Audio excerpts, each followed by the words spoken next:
Welcome back to Law at Home and to our cybercrime series. Today is our last episode of this series, and the title of our episode is Cyber Child Pornography.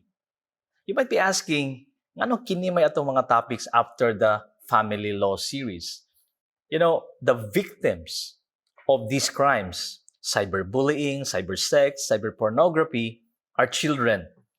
And if you remember our discussion in family law, the children are the very persons that we are trying to protect and take care in the family. So kung wala tay buhato ni ini, kung di ta kahibaw nga naaday balaod nga nagproteher sa atong mga anak ug nag-address ni ining social ill, kini problema sa katilingban, kining cyber child pornography. So we have to know also this law. Okay? So, again, welcome, and I hope that even as you listen to my discussion, pwede mong magpadala sa inyong mga pangutana by typing down your questions in the comment section, or you may send a message to our page. Our key provisions involve two laws. Okay? Atong naisgutan, ang RA 10175 or the Cybercrimes Prevention Act of 2012. O another law, 2009 law, that is RA 9775 or the Anti-Child Pornography Act of 2009.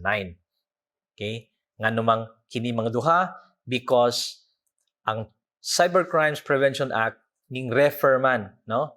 Iya ra putang gipasa og balik sa RA 9775. Okay? So, sugdan na to, okay, mahimay kining mga balaura. Okay? So, first is Section 4 of RA 10175 or the Cybercrime Prevention Act of 2012. So, what does Section 4 provide? It provides for cybercrime offenses, and it says the following acts constitute the offense of cybercrime punishable under this act. And Section C or letter C is content-related offenses. And number 2 is child pornography.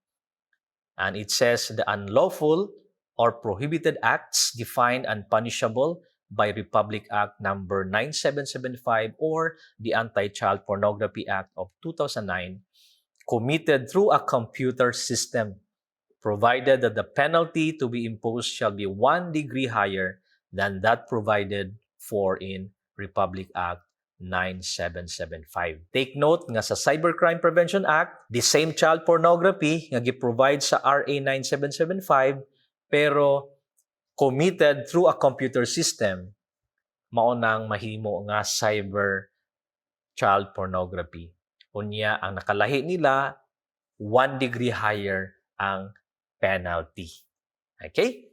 So, let's go now to RA 9775 to know the definition of child pornography. By the way, 9775 is an act defining the crime of child pornography, prescribing penalties therefore, and for other purposes. Ang mubo nga title nini is the Anti-Child Pornography Act of 2009. So, unsa may definition sa child pornography? Section 3, letter B of RA 9775 provides, child pornography refers to any public or private representation. So take note of the word private.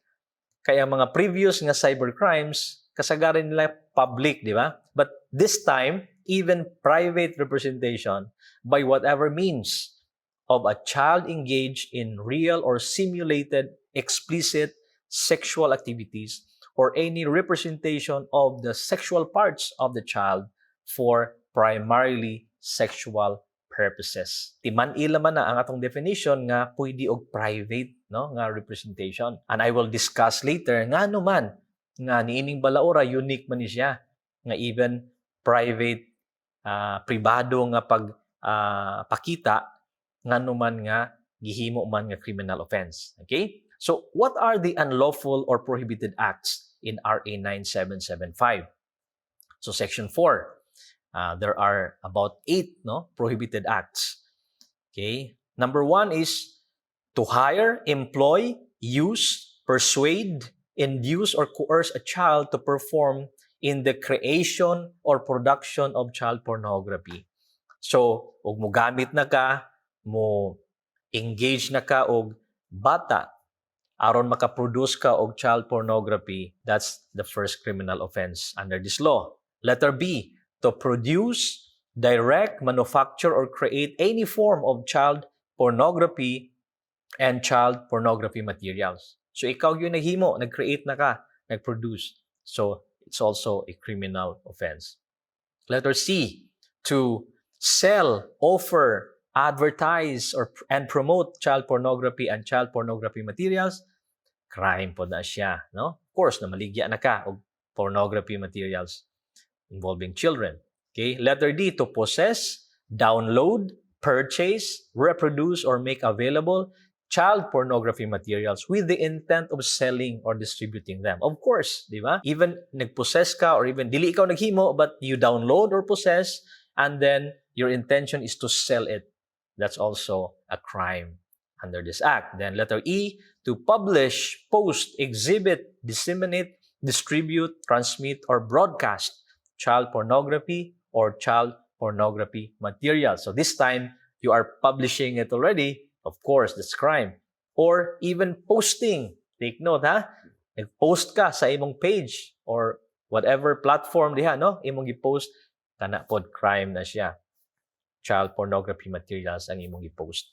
Letter F, to knowingly possess, view, download, purchase, or in any way take steps to procure, obtain, or access for personal use child pornography materials. So again, this is something unique here because bisan pa kung ang imong purpose nga nag-download ka og child pornography materials is for your own use, krimen gihapon na niini. Okay? Unlike sa uban nga mga cybercrimes nga kinahanglang public, okay? Usa pa siya mahimong krimen like cyber libel, diba? Or katong cyber sex, kinahanglan nga public. Kini child pornography, bisag personal use, that's a criminal offense. Knowingly, of course, you knowingly possess it, ni download ka or even you view, ha? Take note, even viewing, but you know it that it is a child pornography materials, that is a crime. So we'll discuss that in details later, okay? And letter G, to attempt to commit child pornography by luring or grooming a child. So ning dani ka, okay? Imong gidani ang bata aron mo commit og child pornography, that's also a crime. So those are the prohibited acts. So let me again emphasize nga unlike the other cybercrimes, kini bisag pribado para sa imong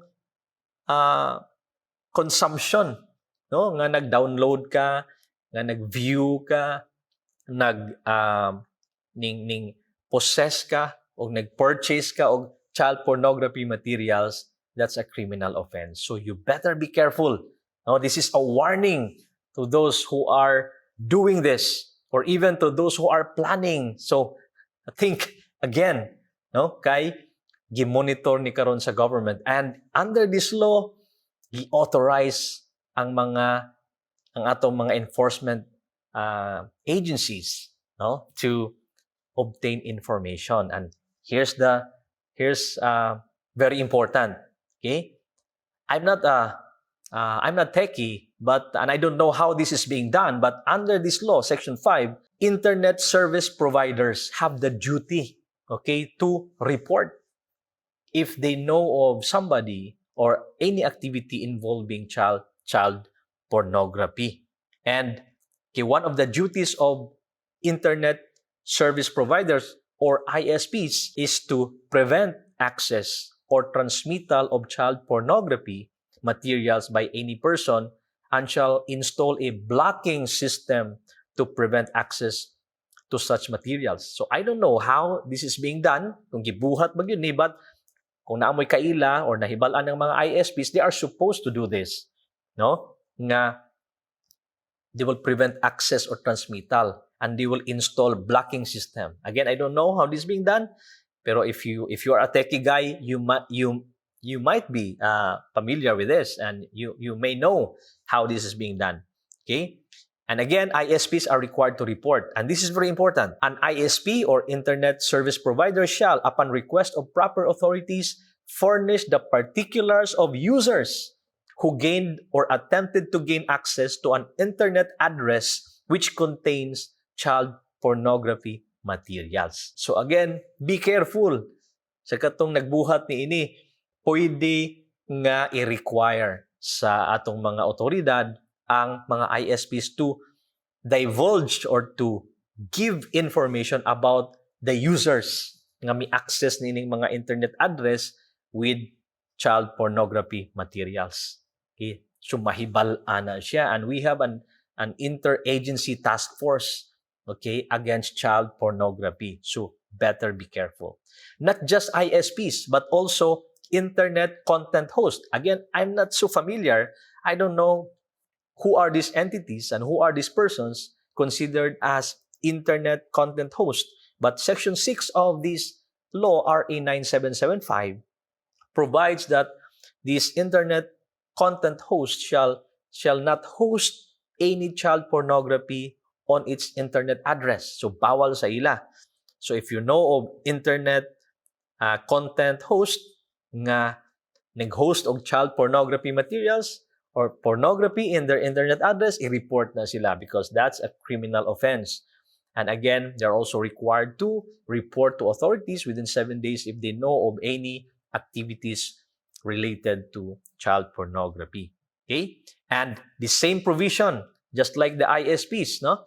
Ang internet content host shall, upon request of the proper authorities, furnish the particulars of users who gained or attempted to gain access to internet address containing child pornography materials. Again, warning, mahibal-an yun na. If you are accessing this internet address, mapsakpan niya ka, kay i-report ba na sa mga ISPs o kining internet content host, mataymingan ka, that's a criminal offense. Okay? Not just ISPs or internet content hosts, but also internet cafe establishments, public and private educational institutions, public and private offices, and service providers such as telephone companies. They have also the duty to provide or install blocking system or software to prevent transmittal of or access to the child pornography materials. So, I don't know kung gi-apply ba ni, kung gi-implement ba ni, but the law provides in Section 7. So, careful ha, mga internet cafes, mga educational institutions, you are supposed to do this. Okay? Ayaw ng paghuwat nga na ay mo complain against you. Kay, that's also a criminal offense if you don't do this. Okay? I don't know, blocking system or software to prevent transmittal or access. Okay? So you better be careful, and you should, again, consider this as a notice to you nga you have this duty. Okay? Even photo developers, information technology professionals, credit card companies and banks, or any person having direct knowledge of any child pornography activities have the duty to report. Okay? Nga naman, anong na-appeal man ni sila? Credit card companies, you know, the industry, kining child pornography industry, ang ilang payments are mostly done online, okay, or through this the convenience of credit cards or the banking institution, no? Nga di ni magkita sila. So possible nga there is a way for credit card companies to notice kung dagsige-sige ang transaction, especially kung foreigners ang mga customers ni ining child pornography. They would notice nga okay, the payment is coming from outside of the country and going to that particular area or location in the Philippines, no? So they have the duty to report also. Even photo developers kay ang pag-print o pag-produce ng mga materials, mga pornographic materials, or even IT professionals if they know of these activities. No? That's Section 8, the duty to report. And here's important, no? para katong nagpaabang, nagparenta og mga spaces, mga rooms or apartments, be careful because Section 10 provides that it shall be unlawful for a person to knowingly, willfully, and intentionally provide a venue. Ikaw nag-provide og venue sa pag-commit niining mga child pornography activities nga gi-prohibit o gi-penalize aning RA 9775. That's also a criminal offense. Example diri mga dens, private rooms, cubicles in internet cafes, even cinemas, or secluded areas in a residential house. Okay, kung gipagamit nimo na knowing nga ang nag-abang diha, ang naggamit, okay, is using it for production or dealing with pornography, child pornography, you will also be held criminally liable. So, pangutan-ag yun na imuabang sa inyong mga girintahan kay basin og gamit na sa illegal like child pornography. Okay? So, be careful. So, who may file a complaint for violation of RA 9775 or anti-child pornography? Any person, any person who has personal knowledge of the circumstances of the commission of child pornography may file a complaint. Okay? So, wala na yung problema, ana. Okay? And we mentioned about internet cafes. So, you should also know that Section 16 of RA 9775 authorized the local government units, city or municipality, where the internet cafes or kiosks are located. They have the authority to monitor and regulate the establishment and operation of these cafes to avoid or to prevent violation of the Anti-Child Pornography Act. Kung saan man na nila pag-monitor, they might they can do surprise visits to this establishment to check if there are no illicit activities inside, or they may regulate the time of operation. Okay, they may prohibit the opening or the operation beyond a certain hour of the night or wee hours in the morning. Okay, because most of the crimes are committed like child pornography probably in those times. Okay, so LGUs can do that. Okay, so if you know of any internet cafes doing this and LGUs are not doing their job, then you can report that LGU to the DILG, for instance, or authorities. Okay, so this is anti-child pornography law. And again, the reason why we're discussing this, ganahan ta nga makatabang ta pagsumpo ni ining problema sa atong katilingban nga nakadaot sa atong mga kabataan. They are destroying the future of our children by using these innocent